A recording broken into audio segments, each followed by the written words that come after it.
ये कहानी एक ईमानदार और मेहनती किसान किशन और उसके लालची पड़ोसी भीमा के इर्द गिर्द घूमती है। किशन को एक जादुई पेड़ मिलता है जो सोने के सिक्के देता है, लेकिन केवल तभी जब उसे ईमानदारी से मेहनत के बदले में मांगा जाए। भीमा का लालच उसके और पूरे गांव के लिए बर्बादी लेकर आता है। किशन अपने खेत में जुताई कर रहा है। वह पसीने से लथपथ है, लेकिन मुस्कुरा रहा है। भीमा एक पेड़ के नीचे आराम करते हुए दिखाई देता है। अरे कृष्णा, इतनी मेहनत क्यों कर रहा है भाई? इस छोटे से टुकड़े से तो कुछ होगा नहीं। इधर आ, बैठ जा, थोड़ा आराम ही कर ले। अरे भीमना भैया, खेत छोटा हो जा बड़ा, मेहनत तो करनी ही पड़ती है। भगवान पर भरोसा रखो, मेहनत करो, वही फल देगा। तुम्हारा भगवान तुम्हारी मेहनत देखकर खुश होगा। मेरा तो कहना है जितना काम करो उतना अच्छा। चलो, मैं चला बाजार, तम्बाकू भी लाना है। किशन घर लौटता है। गीता उसके लिए पानी लाती है। आज फसल की स्थिति कैसी है? बारिश न होने की वजह से तो सब सूख रहा होगा। हाँ, परेशानी तो है, लेकिन हिम्मत नहीं हारनी चाहिए। कल नहर से थोड़ा पानी लाने की कोशिश करूंगा।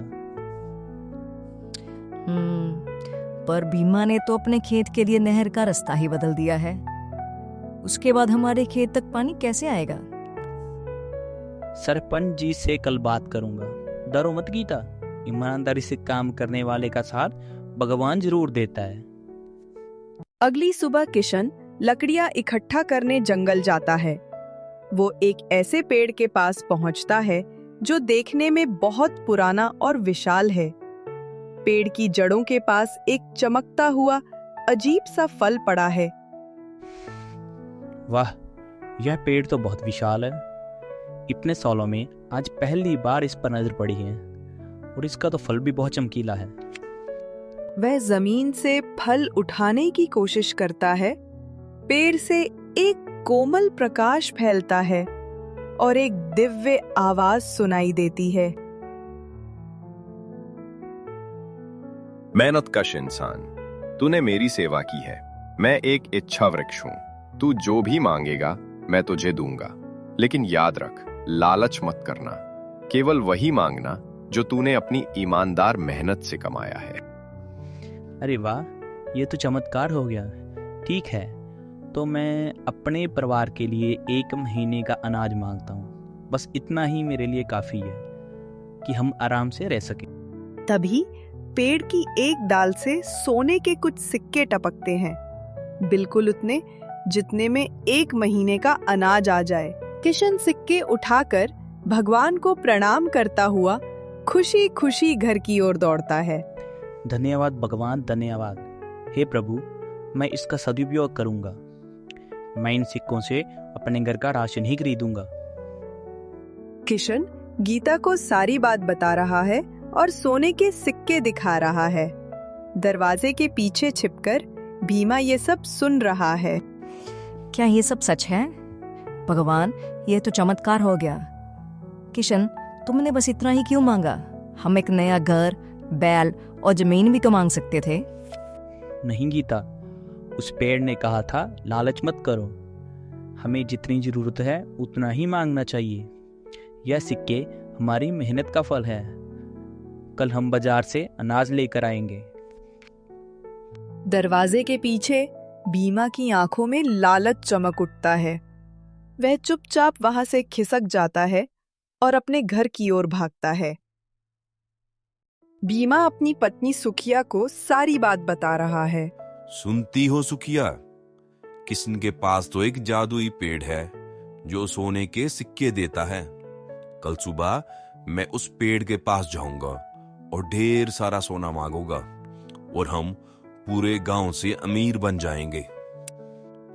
पर उसने कहा था लालच मत करना। शायद तुम्हें भी उतना ही मांगना चाहिए जितनी तुम्हारी मेहनत। अरे चुप कर, कौन सी मेहनत?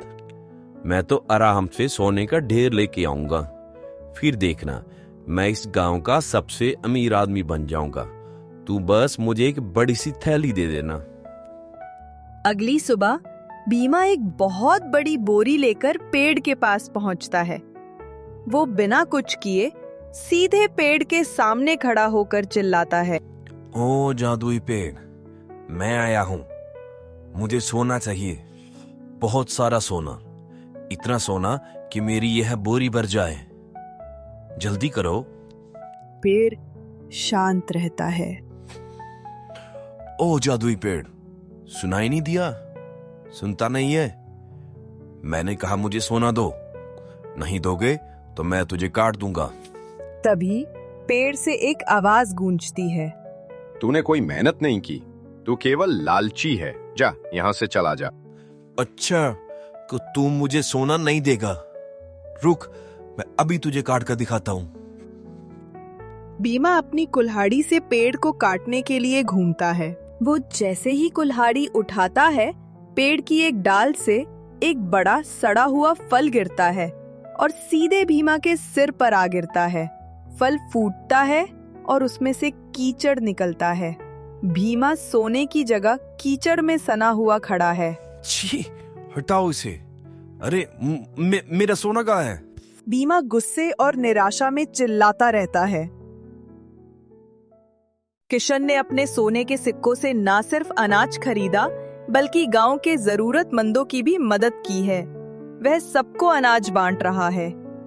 भीमा गंदा और बदबूदार दूर खड़ा ये सब देख रहा है। गांव वाले उसका मजाक उड़ा रहे हैं। अरे भीमा, तुम्हारा सोना कहाँ है? तुम तो कीचड़ से भरे पड़े हो। लालच का फल मीठा नहीं, कीचड़ भरा होता है भीमा। तुम चुप रहो सब। किशन ने मेरा नुकसान किया है, वह मुझसे जलता है। मैं किशन को सबक सिखा के रहूंगा। बेटा किशन, तुमने अच्छा किया तो सारे गांव वालों की मदद की, लेकिन भीमा का लालच अब डूबने की जगह तैरने लगा है, उससे सावधान रहना। जी सरपंच जी, लेकिन मैंने कोई गलत काम नहीं किया। मैं उसकी मदद करने को तैयार हूँ। भीमा सरपंच के घर के बाहर जोर जोर से चिल्ला रहा है और गांव वालों को इकट्ठा कर रहा है। सुनो सुनो, सभी सुनो। किशन के पास जादू टोना है। उसने एक जादुई पेड़ से सोना चुराया है और वह सोना मेरा था। उसने मुझे धोखा दिया है। मैं उससे बदला लूंगा। शांत हो जाओ भीमा, तुम्हारे मुंह से कीचड़ की बदबू आ रही है और तुम दूसरों पर आरोप लगा रहे हो। किशन ने कभी किसी का नुकसान नहीं किया, तुम्हारा नुकसान तुम्हारे अपने लालच ने किया है। नहीं नहीं, यह ठीक नहीं है। मैं उस पेड़ को जला दूंगा, देख लेना तुम सब। सुनो भीमा, अगर तुमने ऐसा किया तो हम सब तुम्हें गांव से निकाल देंगे, समझ लेना। भीमा एक मशाल लेकर जादुई पेड़ के पास पहुंचता है। अगर मुझे सोना नहीं मिलेगा तो किसी और को भी नहीं मिलेगा। इस पेड़ के साथ किशन का भाग्य भी जल जाए। वो पेड़ में आग लगाने की कोशिश करता है। वो जैसे ही मशाल पेड़ की तरफ बढ़ाता है, अचानक तेज आंधी चलने लगती है। आसमान में बादल गरजने लगते हैं। ये क्या हो रहा है? पेड़ से तेज प्रकाश निकलता है और एक जोरदार आवाज गूंजती है। अब बहुत हो चुका। तूने प्रकृति का अपमान किया है। तेरे लालच ने तुझे अंधा कर दिया है। अब भुगत। इतने में तेज बारिश शुरू हो जाती है, लेकिन ये सामान्य बारिश नहीं है। भीमा के खेत की दिशा में तेज बाढ़ का पानी आ रहा है, जो सीधे उसके खेत में घुसता है और उसकी सारी फसल और झोपड़ी बहा ले जाता है। भीमा कीचड़ में फंस जाता है और मदद के लिए चिल्लाता है। सभी गांव वाले वहां इकट्ठे हैं। भीमा कीचड़ में सना शर्म से सिर झुकाए खड़ा है। उसकी सारी संपत्ति बर्बाद हो चुकी है। देखा लालच का फल क्या होता है। भीमा ने सिर्फ अपना बल्कि पूरे गांव का नुकसान किया है।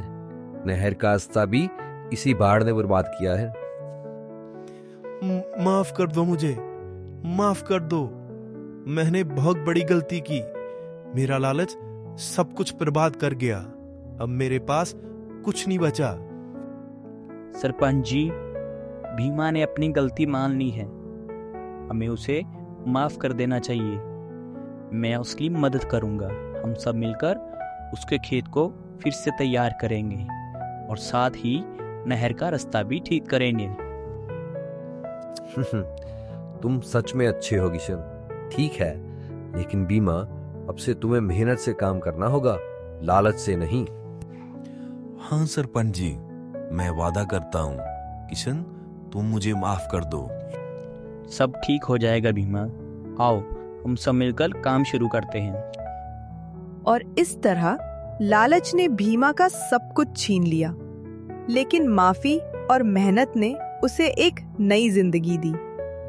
याद रखो, ईमानदारी और संतोष ही असली धन है। लालच का फल हमेशा कड़वा होता है। नई कहानियों के लिए कृपया हमारे चैनल को सब्सक्राइब करें और सपोर्ट करें।